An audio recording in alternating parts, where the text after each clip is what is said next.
Hey.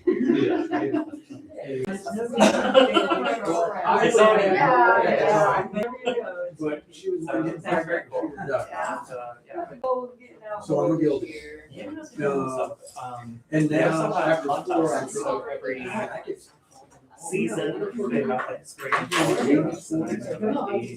The spring ones. $8,000 they could have. What is it? Only one can still have, but I don't. So you don't have to live in. Oh. He was. I don't think she was. It comes I was up just thinking, more. just taking care Comes of up, it. It's like, yeah, what's that? Does anyone mind if I take pictures? Okay. Okay. Oh, let me cut, how's my hair look? A little more. Just credit me. Okay.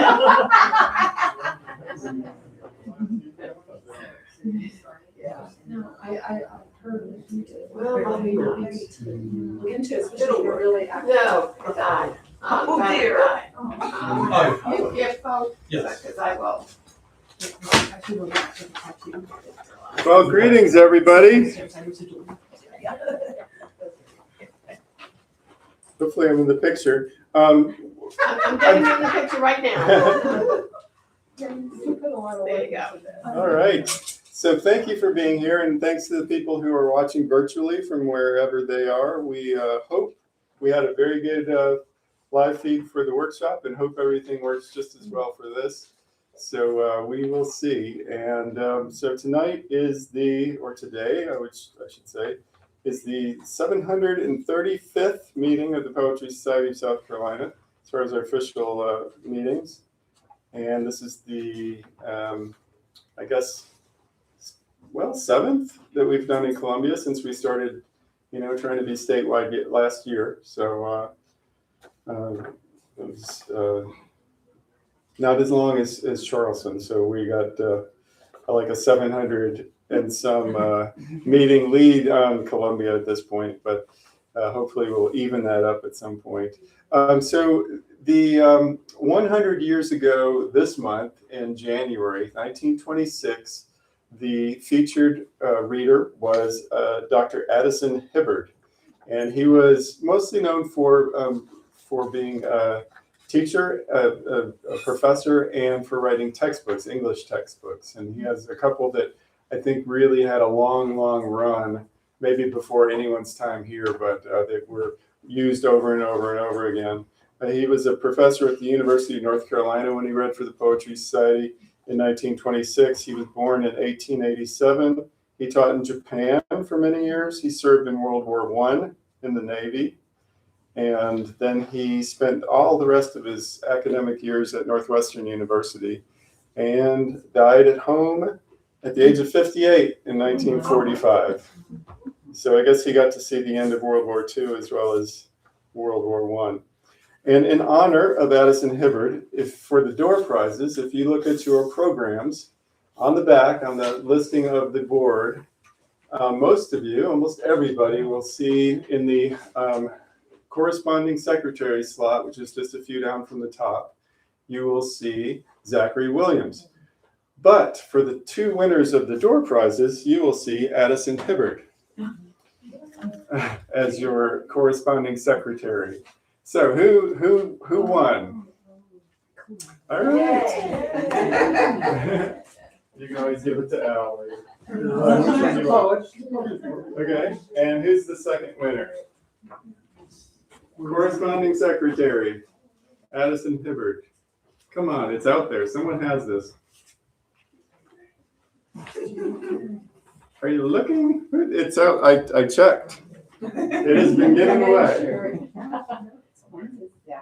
There's one more program there on the. There it is. Mr. Bergeron.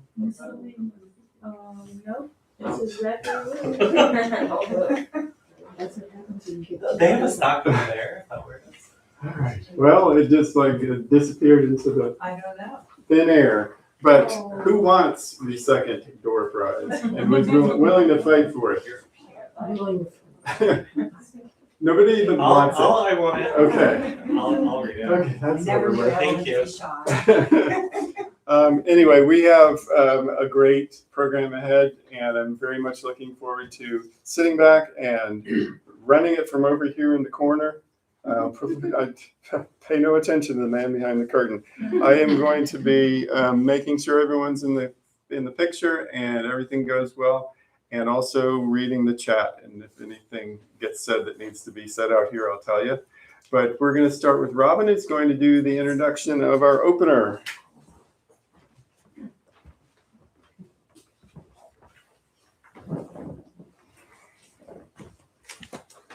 Welcome.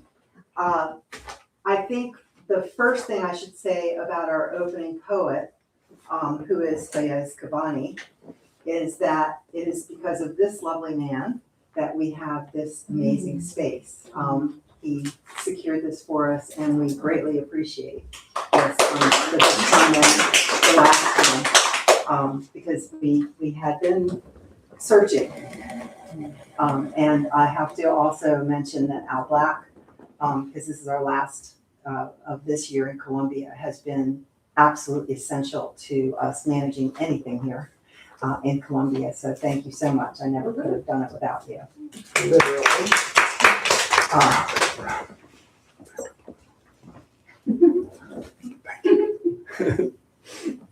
Now they get my worst end. Fayaz Kabani holds an MFA in creative writing and a PhD in English. And I hear just a few minutes ago, he wrote that in this office back here.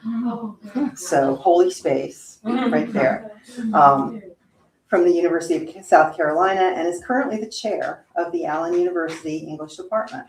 His poems have appeared in Hand, Poets Respond to Race, edited by Al Black and Len Lawson. Inside a Comet Bus, thanks Ed Madden. I'm in one of those too. And as a madrigal performed by Boston's Nightingale Vocal Ensemble. His work, which he has jokingly described as formal poetry with swear words, I kind of did that, yeah, combines the high and the low, the rough and the smooth, the sacred and the profane. Fayaz looks forward to sharing done poems and receiving feedback on those still in progress. Welcome, Fayaz. Thank you.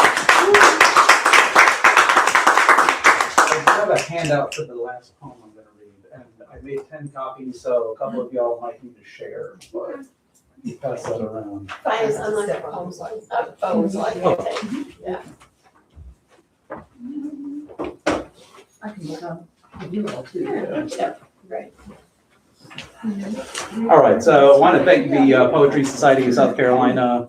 I want to thank Al for inviting me to be the introductory reader. And I know I got a shout out for securing this space, but this space wouldn't exist as it is and as the Langston Hughes Poetry Center without Dr. Charlene Spearin. Yeah, but they heard about this, those that were here the last time too. Okay. Anytime, please, reach out to us. But yes, Yeah. I agreed when Al asked me because, well, one, I know Dr. Spearin wants this space to be used. So it's nice to see it filled up with, it's nice to see it filled up with people for a change. Students don't tend to come by as much as they should. All right, so the first two poems I'm going to read are very short. This one, because we are in the Waverly neighborhood, this is the poem of mine that's on the Comet Bus, and it's about two Columbias.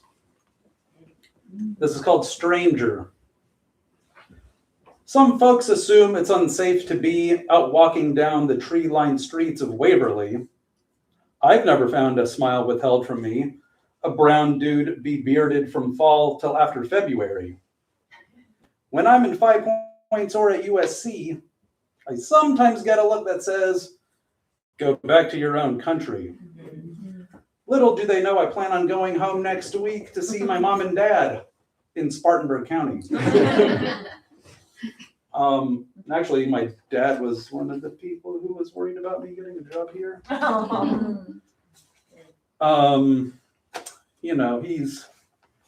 He's liberalized quite a bit, but he still has some kind of regressive ideas about some things. He's worried about gun violence on an HBCU campus. When I go back to USC now, I'm like, You know, I almost feel like I've got a target on my back sometimes, especially with the beard.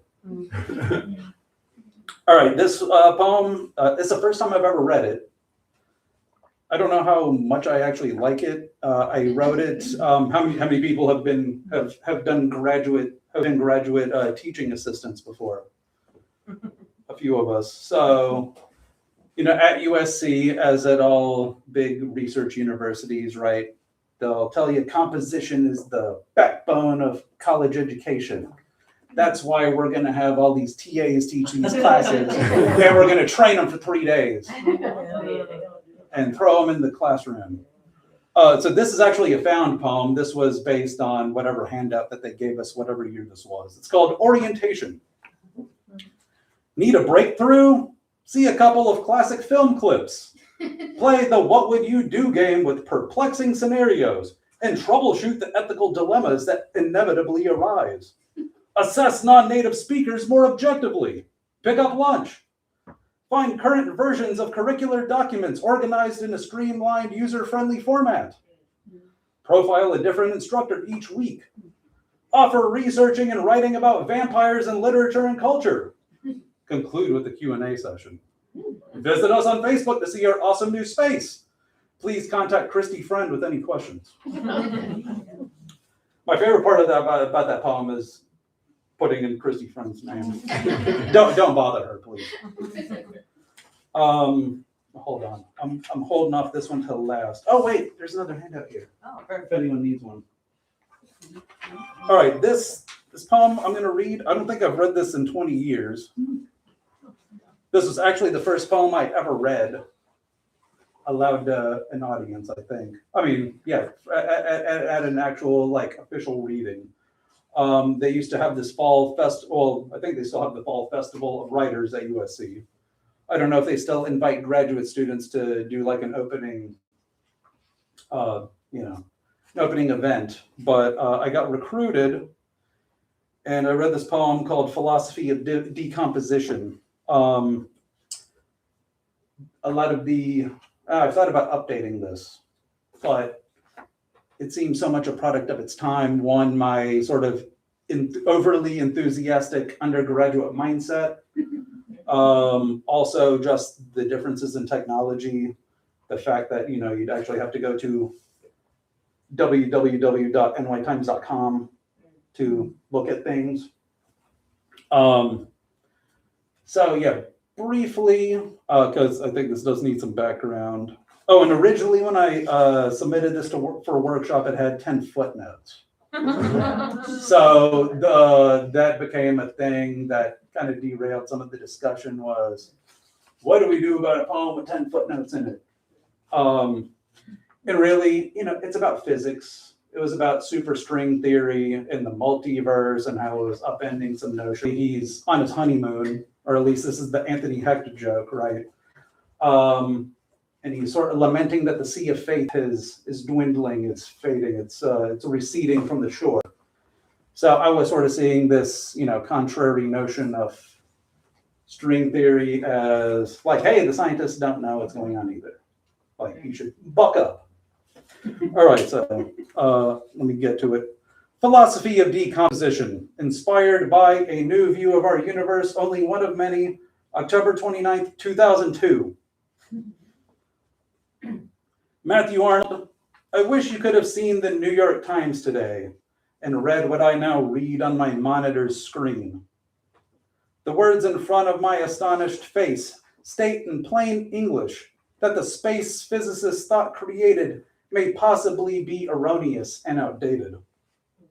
Relatively recently, the Milky Way's simple white belt gave way to a black cosmic beach strewn with galactic litter, which then was conjectured to have stemmed from an auspicious explosion, which then was said to have been a mere revision, the paper of the universe crumpling up and throwing itself into the trash, only to flash into flame, expand again, and then contract, the universal accordion playing variations on its spherical theme.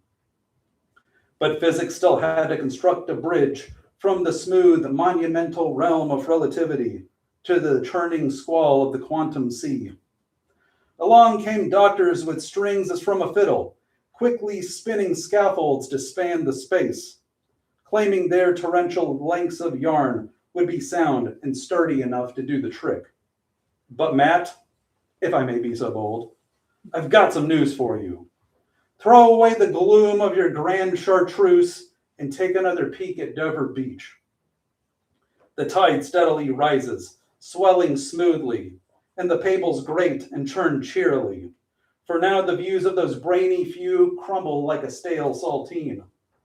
The multiverse now reigns, and universes may softly sprout from each other like mushrooms from the rain-soaked ground, or may hatch from eggs born in the wombs of black holes, or may be as floating islands colliding in the sky, or God knows what else. The scientist's skyscraper faith is shaken by earthquake doubt. Their single theory eludes them, as Daphne dallied away from ardent-eyed Apollo. God is the shingle in the explosion factory, the boggling, numbing, unified theory. We've turned from theology to books as abstract, as heavy, as packed with words as silly as those primitive people wrote. God fucks with us like Loki and sets flaming bags of learning at our door to be stamped out, then replaced by more. It may have seemed those naughty men assassinated God, but he has never left us and continues to confound us all. The seasons of understanding wax and wane, yet the cycle remains, moved by the unmoved prankster.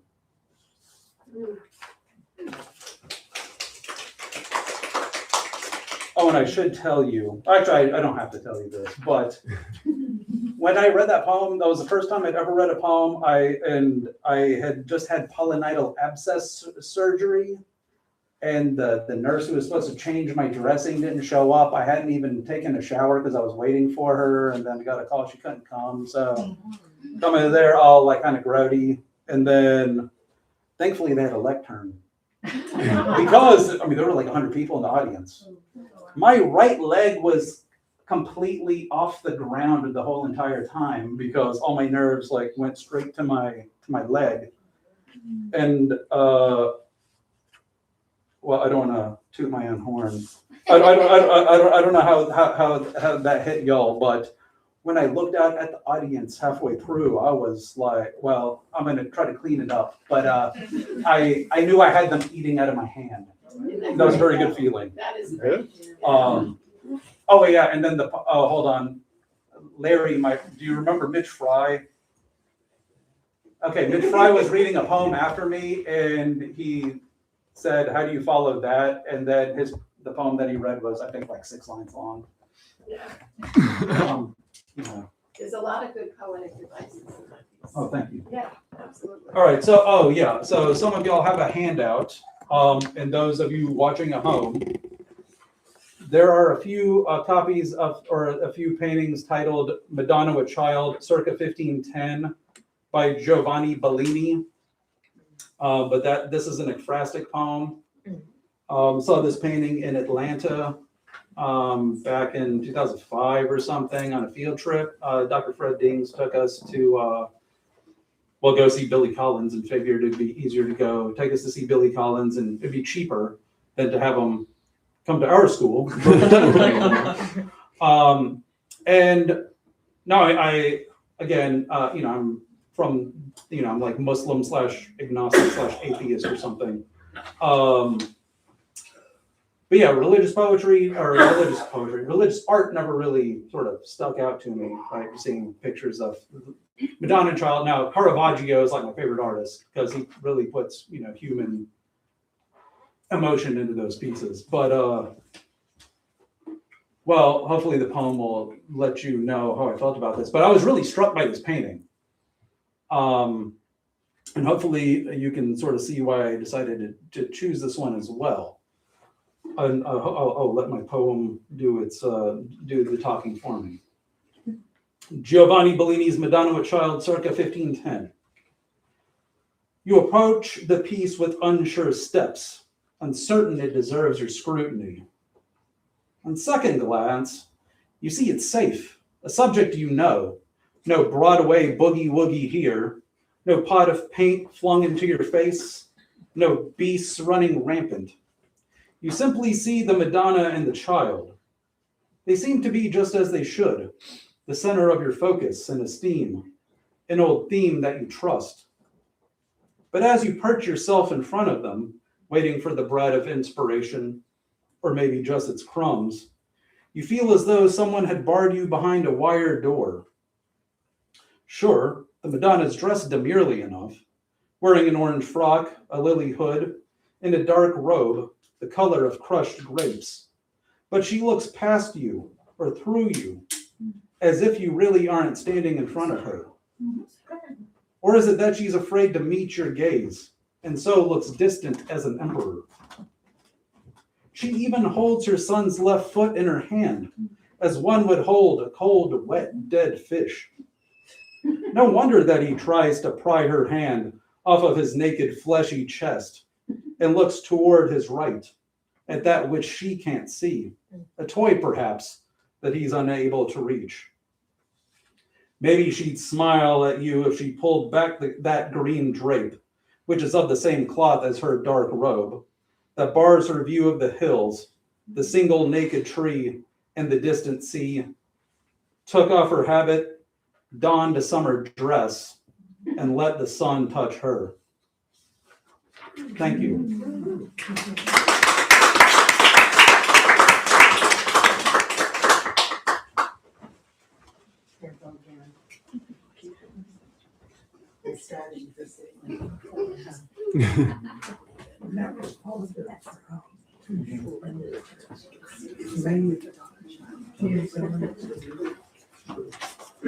Thank you so much, Fayaz. That was wonderful, wonderful. I want you to do a piece on some Caravaggio, because that man was wild, just wild. His life story is like absurd. And if you know the Nigerian English poet Yomi Shode, he has a few poems about Caravaggio. I don't know those poems. Okay. I'll have to find them. I'm blanking on the name of his book. He was here a couple of years ago. He did a workshop with Peter Kahn. But yeah, I'll send Very him cool. I your started way. reading his life story. I was like, whoa, crazy dude. Amazing artist too. So thank you so much. So our feature poet today gave us an amazing workshop this afternoon that if you missed it, you missed out. I gotta say, I never really thought that much about clothing before. And now I have like 25 poems potentially.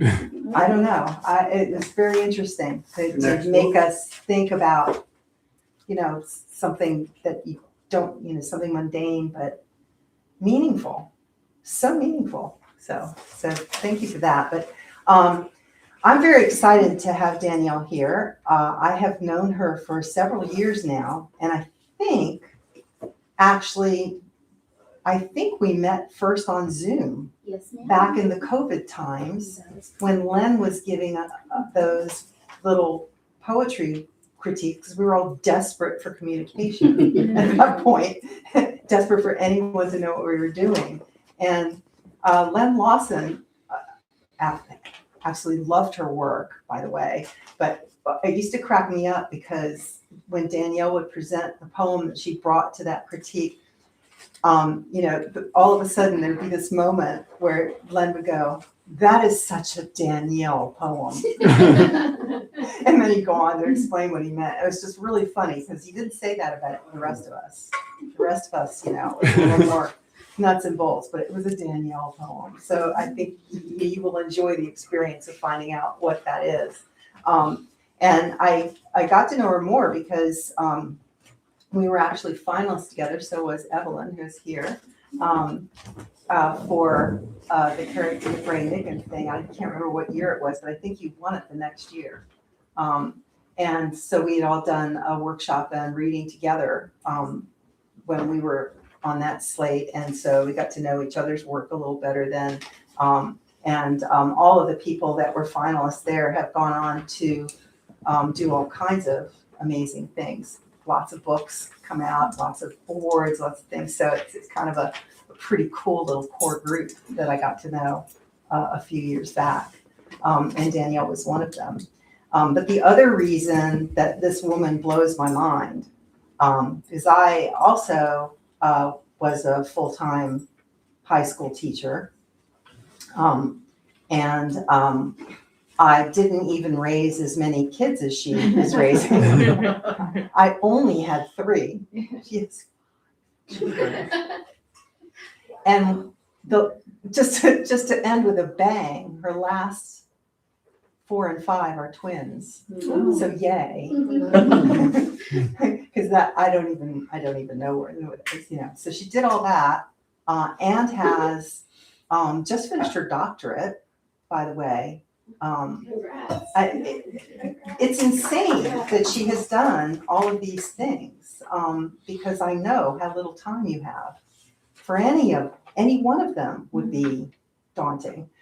So I think you have a sense just from that of what an amazing accomplished person she is. And she's one of the most articulate people I have ever met. I think you'll be quite interested in what she has to say. But you have her bio there, but I wanted to read because the other thing I always noticed about Danielle is when we would have the Poetry Society contests every year. And I often entered those contests, not that you know it, but I often did. But, you know, the winners would come out and it would be Danielle Verwers, Danielle Verwers, Danielle Verwers. She won a lot. And it's a pretty erudite group to be competing against and win that much. So it kind of cracks me up, this quote from the judge one year. I think this was 2022, but I'm not sure. Where they say this. Danielle Verwers opened her submission with 3 short poems that are marvelous: Unmothered, Tropical Fish in a Single Wide, and Biochemistry. The tone is perfect. The stories are intriguing. Can you imagine getting this comment from a judge? But what stands out for me is her sophisticated use of sound in the vowels to build tension in each poem's lines. The 4th poem, Between Two Poles, continues that sonic effort. Overall, her poems show that the poet is very good. It's like, that cracks me up. And I think you'll see one of the things that's most impressive about it is her craft. She does things that I only wish that I could accomplish. So without further ado, welcome Danielle Verwers.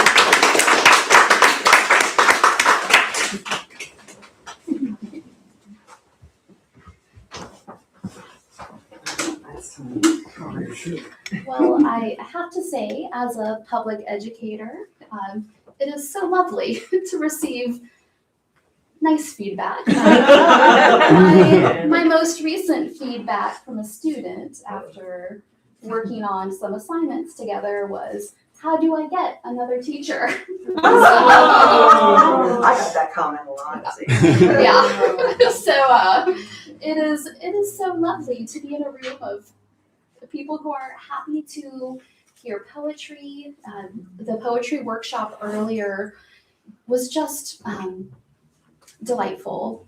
After going through my doctorate, taking a little bit of a break from writing poetry in order to do my dissertational work, it was just wonderful to be in a group of people who understand the value of language and are curious about all the ways that we can use language to connect with each other, to connect with our communities, and to connect with ourselves, to know ourselves better.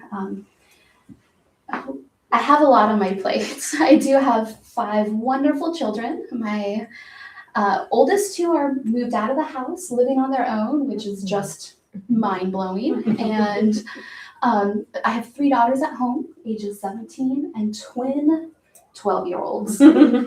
So, yes, pray for me. Pray for me. I joke with my husband, we're in our Little Women era at the household. And frequently when we have gatherings, it's just a house full of girls, and he flees to the woods where our boys live and spends the night with them. So a lot of my poetry kind of draws on that experience.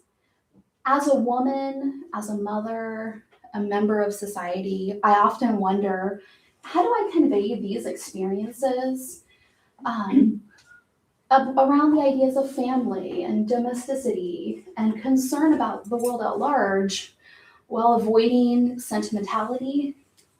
And so a lot of my work is at that intersection between like the sacred and the everyday, finding the miracles in the mundane. So I'm very grateful to the Poetry Society. Hello to our friends online. Thank you for joining us today. And I'm excited to share some poems. It's been a while. So in fact, quite pleased to say this is my first poetry reading as the Dr. Danielle Verwers. So that is a very fun feeling. I'll begin with a poem that was published in the Eastern Iowa Review.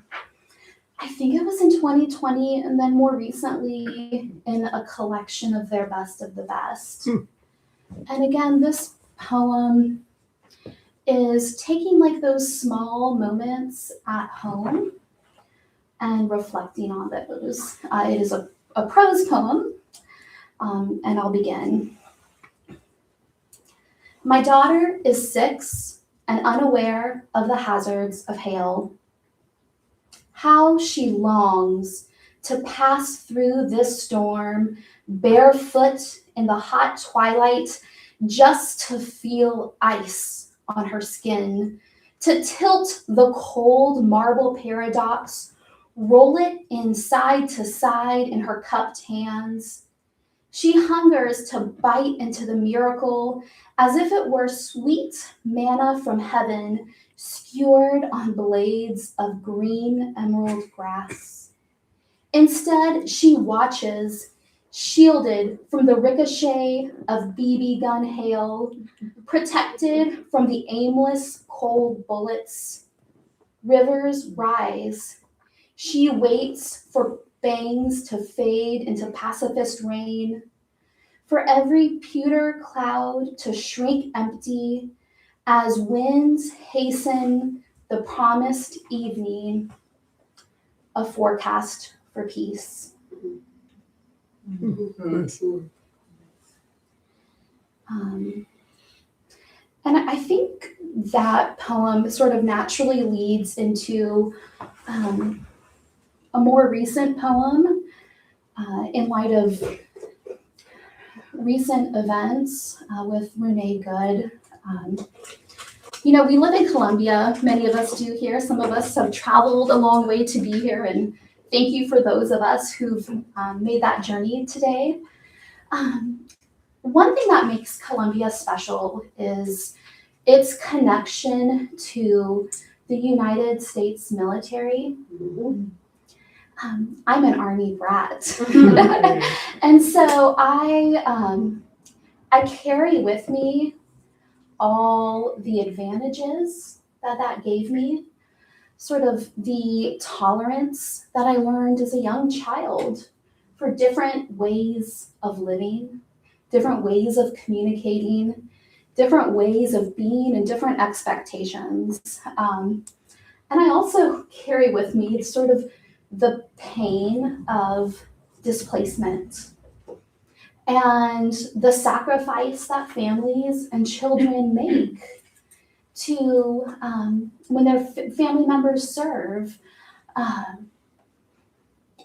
to sort of be an outsider in your family who is stationary at home, sort of not being that one who is at those Sunday dinners all the time because your family's in Germany. You can't make it.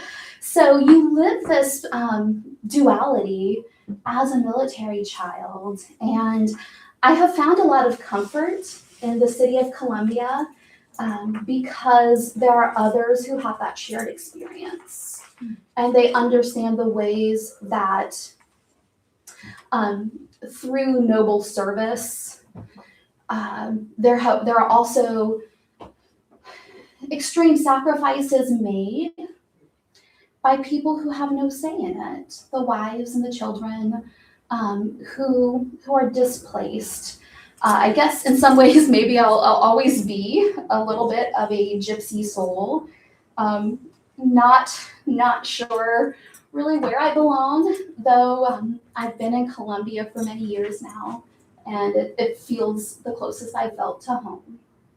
So I'm grateful to the good people of Columbia, to our military population, our thriving creative community where I have found like-minded souls, to Richland County, who endeavors to make our community a place where people can live a rich life. So with that being said, this poem kind of reflects on my observations around conflict. And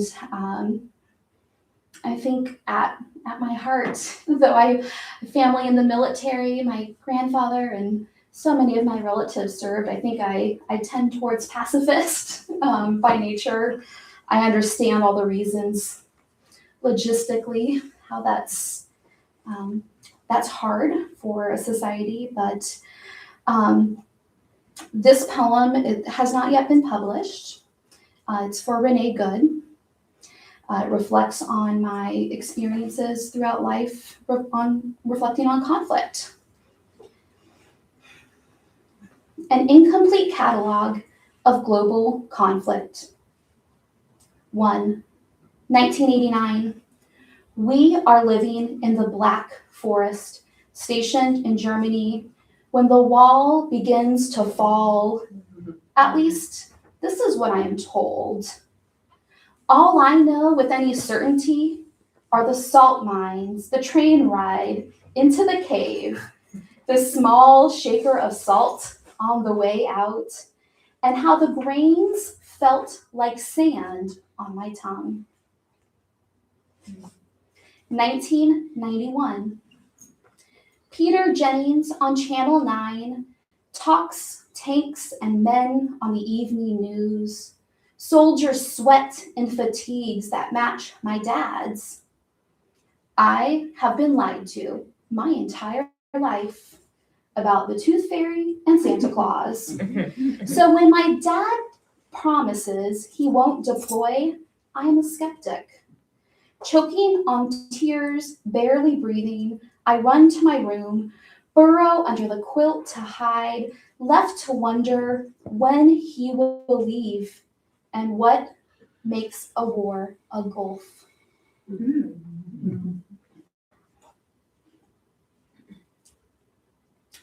2001. Outside the barber shop where my husband works, lines red and white march ever upward on the pole. The bells above the threshold break the sober quiet when I walk in. The silence is an unopened bottle of beer, shaken. There is pressure.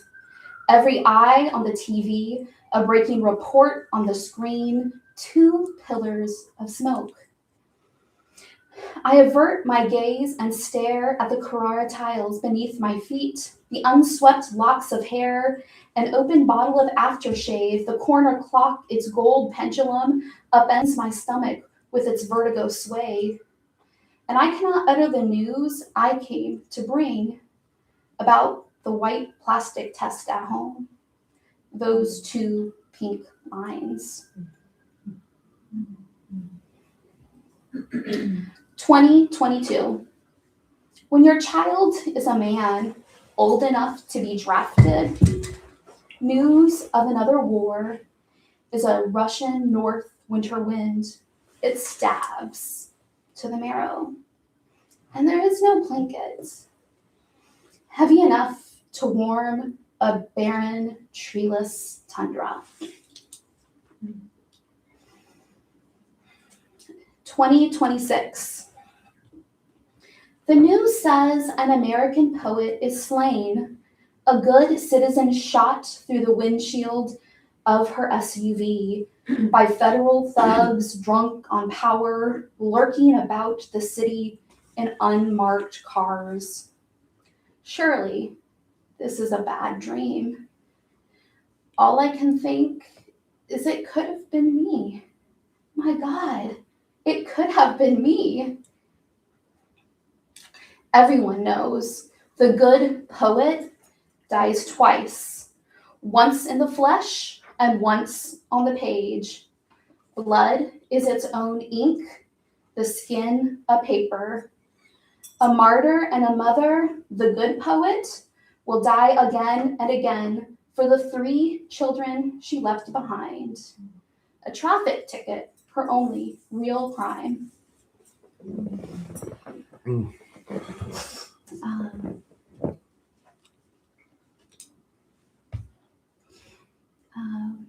Okay, let's find something a little lighter. This poem is called 2 Sparrows for a Penny, and it was published in a beautiful journal, Cackalack, which is just a fun word to say. 2 sparrows for a penny. If an airport is anything, it must be purgatory. And positioned there, here in this terminal is a benevolent holding space to store heavy baggage as I wait for takeoff.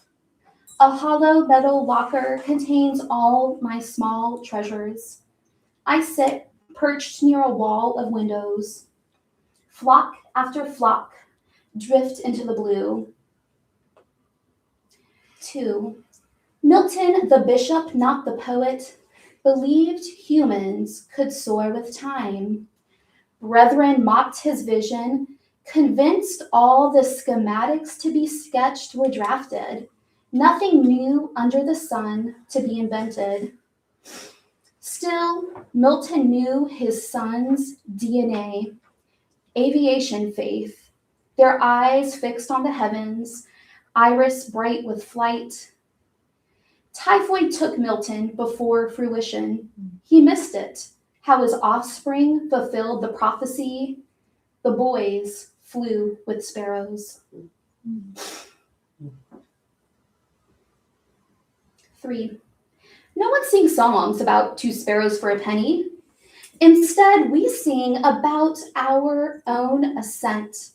After our shell of flesh molts, I'll fly away, oh glory, I'll fly away. When I die, let them sing the blues, play a minor key for the birds who crashed, feathers intact, their lives sold for so little. Harmonize. Number the birds who caught the tender gaze of God. Yes, let them sing of paradise lost. Good. 4. A meditation on flight. This is the interactive part of the poem. Close your eyes. Imagine you are a cloud drifting in the sky, light and free. No, imagine you have hollow bones. You are a sparrow. And now you flap your wings, but your heart is heavy and you're falling towards the ground at the speed of no. Imagine you are light, warm and bright. Imagine light emits from your eyes, your chest, your feathers, your beak. You radiate. No, I take it back. Imagine you are a vapor, here today, gone tomorrow. Yes, imagine you are a cloud.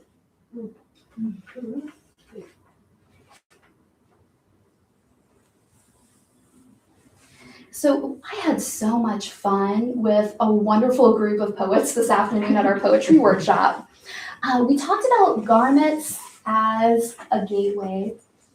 And with Columbia being a textile town and all of the nuances involved in our history every single day without much thought around the production of textile.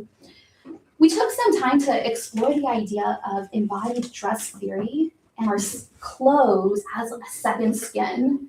And as much as I would like to say I am not that superficial, I am more than my clothes, you're more than your clothes, I cannot deny the fact that consistently the clothes I put on my body impact my experience. And the clothes that other people wear dramatically impact their experience and my experience as well. You'll notice up here, this was part of the workshop that nobody dared open. I brought along, I'm calling this Pandora's suitcase.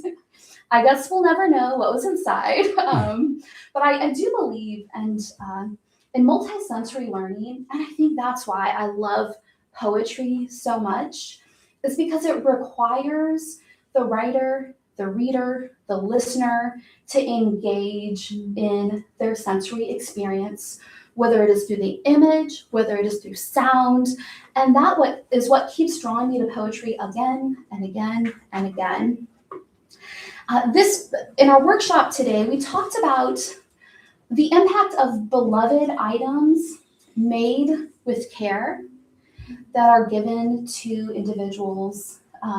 Some shared about a beautiful sweater, hand knit with immense detail, or inherited items that were close to the heart and they altered to fit their own body. It's been a tough year. My grandmother died last May, and she was one of those wonderful grandmothers who thought their grandchildren were perfect. And there is something to be said about being loved by someone so unconditionally. And truly, I could do no wrong.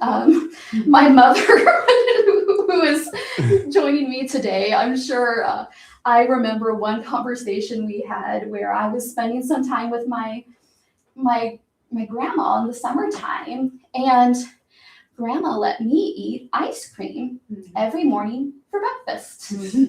And my mother was appalled. And just matter of factly, she said, well, she puts fruit on it. It's the same thing as milk and an apple. But just, so she was just such a wonderful, loving person. And when I was, I think I'll pull it out. I will open Pandora's suitcase. All good things. This story's different. We have to rewrite the stories. Okay, so this is, again, kind of inspired today's workshop with the idea of garments as a gateway. I am fussy. I'm not a good quilter, but all the women in my family quilt. I see Laura nodding, and she and I might have to connect. She's a wonderful quilter, I hear. So my daughter has all these high school t-shirts, and I'm trying to figure out, my God, what do I do with these? So I am attempting to create a sort of quilt as you go t-shirt quilt. And this is my practice. Don't look too close. It's a little shoddy. But if we open up the big green suitcase. I feel like I'm on Price is Right. I know. What's that show, the game show where they open up the suitcases? I'm so sorry, there's not money in here. But there are all sorts of hats, veils, and angel wings. The Packers, it's not their year, unfortunately. We'll see. Hey, we'll see what happens Tonight. Maybe it's my night tonight. I don't know. So my next poem was inspired by this tiny article of clothing. It's at least 43 years old. And this, my grandmother made this. And it sits on a shelf in my closet. I don't know if you remember this, Mom. I think Mom was the one who gave it to me.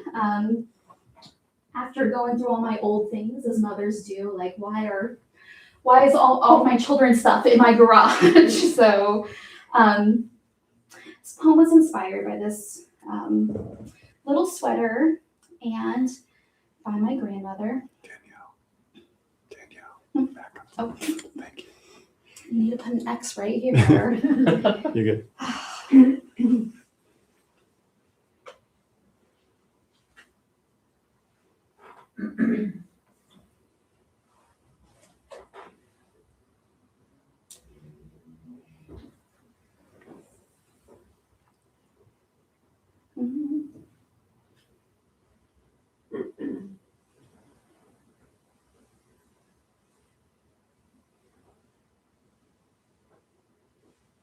Thanks for your patience.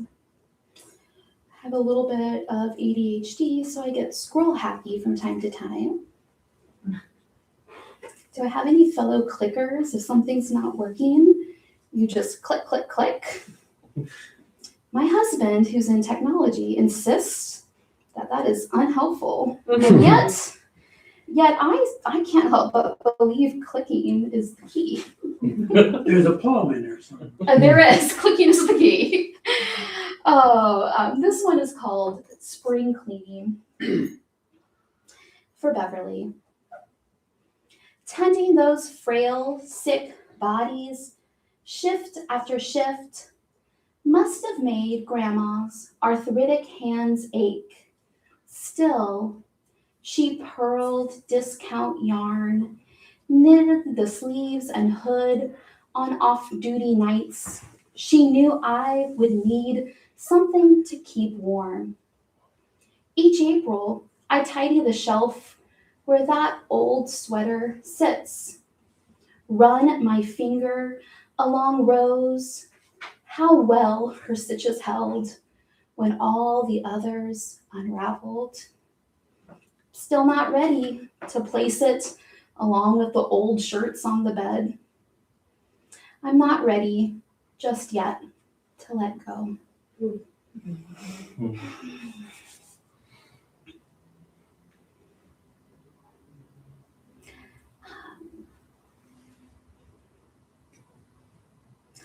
Let's see.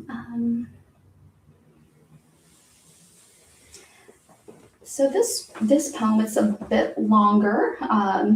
It was published in the Hawaii Pacific Review, and it kind of touches on the theme, some of the other poems about conflict and kind of that yearning we all have for peace. At the moment in Colombia, we have monks passing through on a peace walk. So this just feels very exigent. Headphones, a brief history and other notes. 1. Baldwin sold the set he built there on that kitchen table to the Navy. Today, most civilians own headphones to cancel out cacophony. How fortunate freedom affords this right. Eyes shut, hum along, stale sound, play it again, repeat. 2. After the quick blast, no one imagined a superpower would lose to. Soldiers numbered, proxy wars, hot spots the hard way, long and slow, nightmares in tunneled jungles. 3. The atomic fireball candy, invented in 1954, is a crimson orb, sugar with a lingering sting. Some hunger defies reason. Burning is an acquired taste. That craving for cayenne hurt. In ancient Egypt, cinnamon dawns dead deities, creates an illusion of life. Maybe those Cold War children believed the heat might preserve their world just in case they forgot to drop and cover, or the bomb sirens failed to sound. 4. Every voice is a vibration, a spoken movement. So are songs. In time, the sum of anthems, ancient chants, hymns, will crescendo, summon a sonic boom in the yellow sky. Chains will rattle, some will snap in half, and the moans of mothers lamenting children will bend metal and hold off atomic winter, if only for.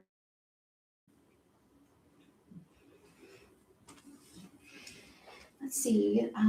So I'm truly grateful to the Poetry Society for providing a beautiful community of poets with whom I can share my work. I've made so many wonderful friends through Zoom meetings and workshops. And I would just encourage you, if you're not a member, you're missing out. They offer wonderful benefits to their members. Hop online, click the membership and join. Plus, it feels super prestigious to tell your friends, I'm a member of the Poetry Society. So please join today. We would love to have you. Consider yourself formally invited. Let's see, I think we have time for just one more. I'm on this theme of grandmothers, and this poem was actually submitted maybe to one of the Poetry Society newsletter little calls for poems.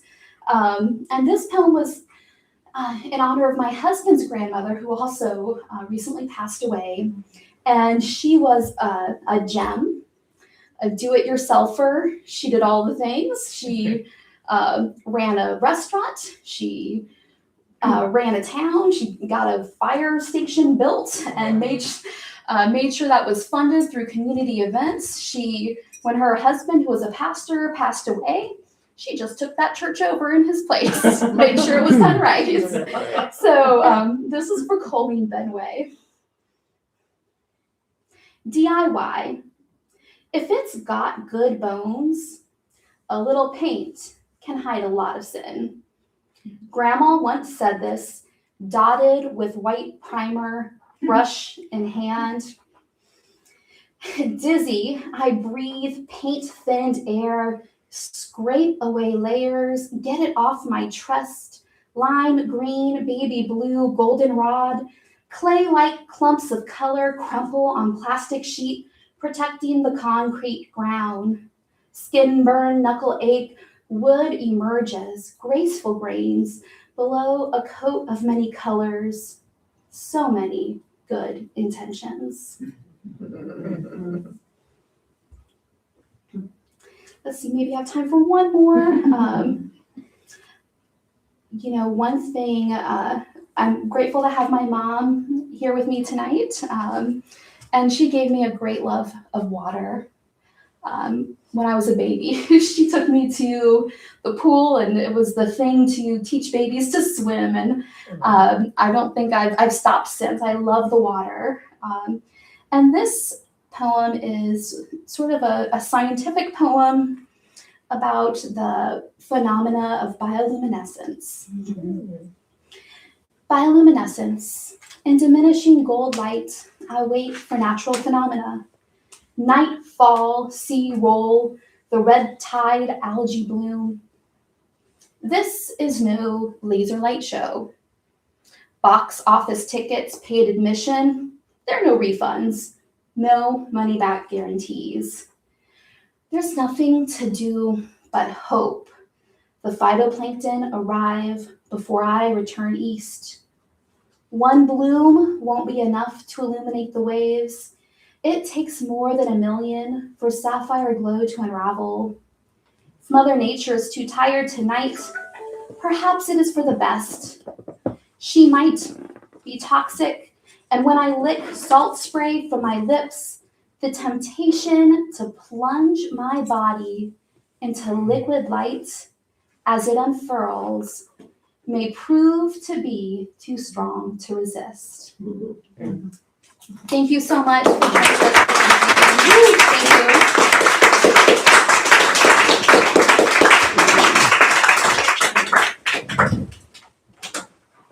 Thank you, Danielle. That was wonderful. And I'm glad you brought, the very first time I became aware of you was when you won the poetry prompt contest. And I had started that, and I had made, like, the winner could choose either to have their poem listed in the next newsletter or to make a video of their. You are the only person who ever took me up on that. No one else ever made a video. I stopped offering it, but that was it. That was the first time, and it was really well done. It was, graphics and the poem going through and music. I think that music. But anyway, Multi-sensory, that's. yeah, awesome. Thank you for that. And Fayaz, there you are. Thank you for your opening, and also thank you for letting us inhabit this space twice. I wish it could have been 3 times. We've learned that lesson. So hopefully we'll be back in Columbia next year in here, if you'll have us. And thanks everyone for coming. And one thing I really want to do, last month was kind of crazy after it was all over. There's probably twice as many people, but I'd like to get a picture of everybody together with the banner of the Poetry Society and have that as, we can put it on our website, on our Facebook page and whatnot. So let's do that right now. Have everybody, we'll all fit here, and somebody has to stay behind and take the picture. Thank you. And I'm going to end the live Zoom at this point. Or Fayaz, do you want to take the picture and then you can email it forward? Yeah.